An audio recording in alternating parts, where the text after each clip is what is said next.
Le cunnilingus. Cunnilingus, c'est lorsque l'homme lèche la partie intime de la femme. Fellation, c'est lorsque la femme met dans sa bouche la partie intime de l'homme. Sodomie, c'est lorsque l'homme, au lieu de connaître la femme par le moyen vaginal, la connaît par le moyen anal. C'est ça la définition de ce qu'on vient de dire. Alors, ce qui est normal et qui ne crée aucun problème, c'est la voie vaginale, où l'homme connaît la femme par la voie vaginale. Mais pour ce qui est de la fellation, cunnilingus, sodomie, il y a beaucoup de problèmes dans les couples parce que comme il n'y a pas de verset clair à ce sujet, il y a tout un débat. Voici le débat. Il y a le débat de ce qu'on appelle les libres penseurs. Les libres penseurs disent ceci, que le corps de la femme est à l'homme, c'est-à-dire tout le corps. C'est-à-dire si on te donne tous les corps, tous les corps. Et eux, ils disent que l'homme et la femme dans le mariage peuvent tout faire tant qu'ils ne se font pas mal et tant qu'ils ne se donnent pas des microbes. Mais il y a d'autres maintenant qui sont stricts, qui disent qu'il faut seulement la voie vaginale. Voici. Dans le domaine du mariage, on ne peut pas venir ici dire faites ceci, faites cela, faites ceci.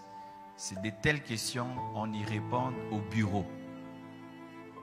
Amen. Ça se répond au bureau. Mais voici ce que je peux vous dire de manière générale.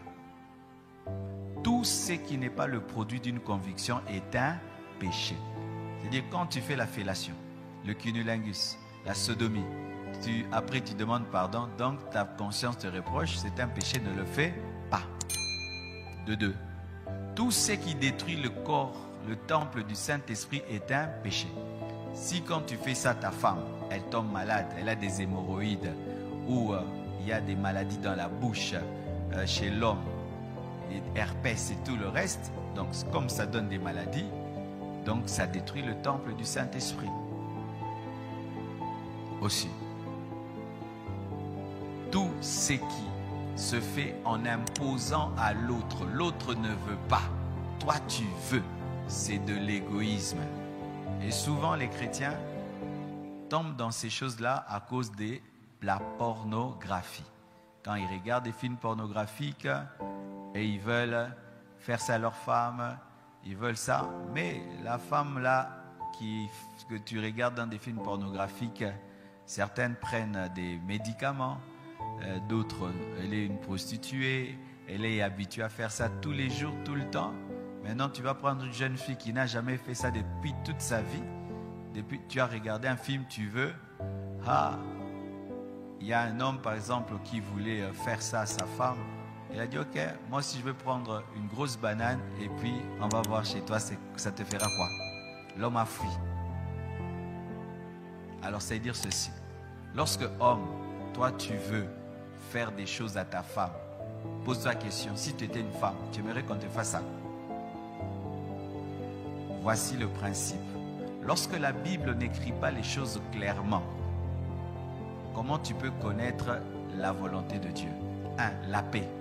Quand tu sens qu'il n'y a pas la paix, fais attention. 2. Quand il n'y a pas l'amour, fais attention. 3. Quand il y a la violence et la brutalité, fais attention. Nous entendons, c'est vrai, qu'il y a des femmes qui aiment la brutalité, qu'on leur fasse des choses brutalement. Souvent, ce sont des femmes qui ont des problèmes psychologiques. Ouais, quand l'homme est doux,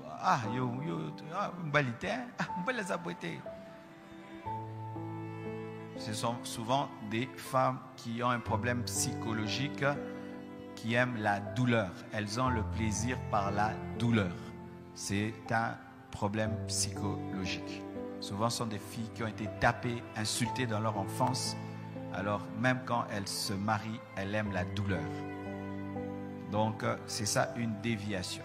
Mais les déviations clairement écrites dans la Bible, clairement avec verset, c'est l'homosexualité.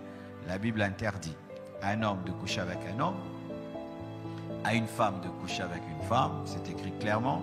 La Bible interdit de coucher avec un animal. Ça, c'est clairement écrit. La Bible interdit de coucher avec quelqu'un de ta famille, l'inceste. Ça, c'est interdit. L'inceste interdit, l'adultère interdit. La Bible interdit les relations sexuelles avant le mariage. Ça, c'est clairement interdit.